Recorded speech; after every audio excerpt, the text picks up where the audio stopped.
कहा जाता है भगवान महादेव का एक रूप क्रोध का है, एक रूप तांडव का है और एक रूप करुणा का।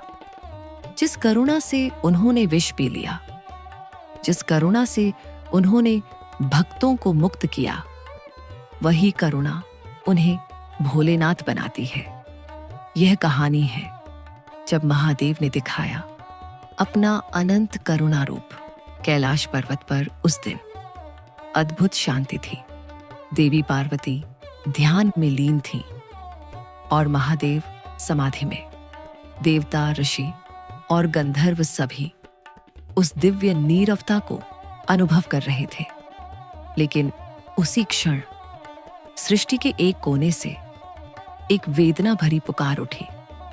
वो पुकार थी एक छोटे से गांव से, जहां एक वृद्ध महिला अपने बेटे की मृत्यु पर विलाप कर रही थी। उसकी आवाज आकाश को चीरती हुई कैलाश तक पहुंच गई।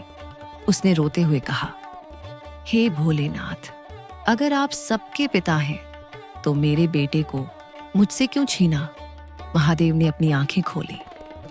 उनके नेत्रों में करुणा झलक रही थी।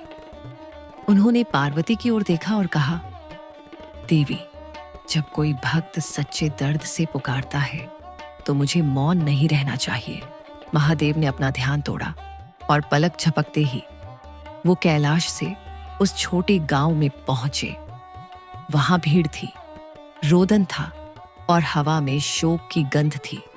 महादेव ने एक वृद्धा को देखा जो अपने बेटे के शरीर से लिपटी हुई बार बार पुकार रही थी, महादेव, मेरी पुकार सुनो। महादेव ने अपना रूप बदला और एक साधारण साधु के वेश में उसके पास पहुंचे। वो बोले, माता, क्यों रो रही हो? वृद्धा ने कहा, मेरे बेटे की सांसें थम गई हैं। किसी ने मेरी मदद नहीं की। क्या तुम्हें नहीं लगता भगवान सबको छोड़ चुके हैं? महादेव मुस्कुराए। उनकी आंखों में आंसू थे। उन्होंने कहा, नहीं माता, भगवान कभी किसी को नहीं छोड़ते। कभी कभी वो मौन रहते हैं ताकि हम भीतर की शक्ति को पहचान सकें। महादेव उस मृत शरीर के पास बैठे। उन्होंने धीरे से उसका माथा छुआ और मृदु स्वर में बोले, हे आत्मा, अपने बंधनों को त्याग दो। अपने जीवन की लौ फिर से प्रज्वलित करो। क्षण भर में वातावरण बदल गया। हवा में सुगंध फैल गई और वो युवक धीरे धीरे उठ बैठा। लोग आश्चर्य में पड़ गए। वृद्धा की आंखों से आंसू बहने लगे। उसने साधु के चरण पकड़ लिए। आप कौन हैं? महादेव मुस्कुराए। मैं वही हूं जिसे तुमने दर्द में पुकारा था। और उसी क्षण वो अदृश्य हो गए। वृद्धा रो पड़ी, पर अब उसके आंसू शोक के नहीं, भक्ति के थे। उसने आकाश की ओर देखा और कहा, भोलेनाथ, आप सच में दयालु हैं। आपका हृदय ही सबसे बड़ा मंदिर है। उसी समय कैलाश पर देवता एकत्र हुए। विष्णु बोले, प्रभु, आप हर दुख पर स्वयं अवतरित हो जाते हैं। क्या आपको थकान नहीं होती?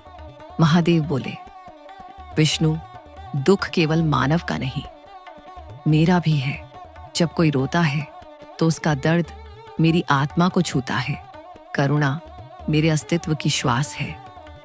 अगर मैं उसे भूल जाऊं तो मैं शिव नहीं रहूंगा। कुछ समय बाद एक असुर, वृत्रासुर, धरती पर आतंक फैलाने लगा। वो गांव जलाता, लोग मारता और कहता, अगर महादेव इतने दयालु हैं तो आकर मुझे रोकें। देवता भयभीत होकर बोले, प्रभु, यह अधर्म बढ़ रहा है। अब करुणा नहीं, अग्नि की आवश्यकता है। महादेव ने मौन धारण किया। उनकी आंखों में दृढ़ता थी, पर हृदय में करुणा अब भी बह रही थी। वो बोले, वृत्रासुर भी मेरी सृष्टि का अंश है। मैं उसे दंड दूंगा। पर प्रेम से उन्होंने अपने त्रिशूल को उठाया, पर वार करने से पहले बोले, वत्स, अपने कर्मों से लौट आओ। यह मेरा अंतिम आग्रह है। वृत्रासुर हंस पड़ा। शिव, तुम मुझे मार नहीं सकते, तुम तो दयालु हो। महादेव मुस्कुराए। हाँ, मैं दयालु हूं, पर जब दया अधर्म को प्रोत्साहित करे तो वो भी पाप बन जाती है। उन्होंने त्रिशूल उठाया और एक ही क्षण में वृत्रासुर की आत्मा को मुक्त कर दिया। वृत्रासुर की आत्मा कांप उठी। उसने कहा, प्रभु, मैं तो विनाश चाहता था, पर आपने मुझे मोक्ष दे दिया। महादेव बोले, जो मुझसे भिड़ता है वो मेरा विरोधी नहीं, बल्कि मेरी ओर बढ़ता हुआ एक भटका हुआ अंश है। मैं उसे दंड नहीं देता, मैं उसे दिशा देता हूं। करुणा यह नहीं कि सबको क्षमा कर दो, बल्कि यह है कि सबके भीतर ईश्वर को पहचान लो। देवता भाव विभोर हो गए। उन्होंने कहा, प्रभु, आप में क्रोध भी है और करुणा भी, आप दोनों में पूर्ण है। महादेव बोले, क्योंकि सृष्टि दोनों से चलती है, प्रेम और अनुशासन से। देवी पार्वती पास आईं और बोली, प्रभु, आपने इतने दुख झेले, इतने भक्तों की पुकारें सुनी, क्या आपको कभी पीड़ा नहीं होती? महादेव मुस्कुराए। देवी, जब कोई मुझे पुकारता है तो वो मेरा नहीं, मैं उसका बन जाता हूं। मेरी करुणा पीड़ा नहीं, शांति है, क्योंकि हर दर्द मुझे सृष्टि के प्रति उत्तरदायी बनाता है। महादेव ने पार्वती से कहा, देवी, करुणा केवल आंसू नहीं होती, यह वह शक्ति है जो किसी और के दर्द को अपना बना ले।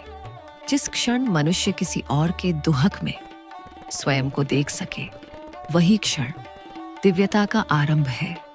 मैंने जब विष पिया था वो करुणा ही थी, क्योंकि उस विष में केवल जहर नहीं, संसार का भय था। अगर मैं उसे न पीता तो सृष्टि समाप्त हो जाती। करुणा ने ही मुझे नीलकंठ बनाया। एक दिन एक गरीब भक्त कैलाश पहुंचा। उसके पास कोई भेंट नहीं थी। वो बोला, भोलेनाथ, मेरे पास देने को कुछ नहीं, सिर्फ मेरा मन है। महादेव प्रकट हुए और बोले, वत्स, जो मन दे देता है वो सब कुछ दे देता है। उन्होंने उसके सिर पर हाथ रखा और उसका जीवन सुख से भर दिया। देवता बोले, प्रभु, आपने उसे बिना दान दिए सब दे दिया। महादेव मुस्कुराए, क्योंकि करुणा लेन देन नहीं होती, वो हृदय का स्पंदन है। कैलाश पर शांति थी। महादेव ध्यान में बैठे थे।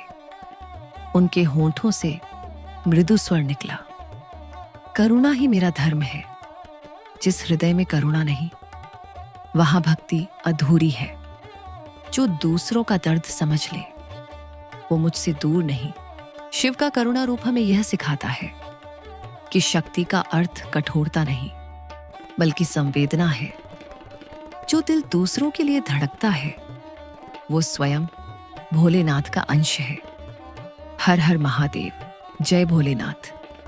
ओम नमः शिवाय।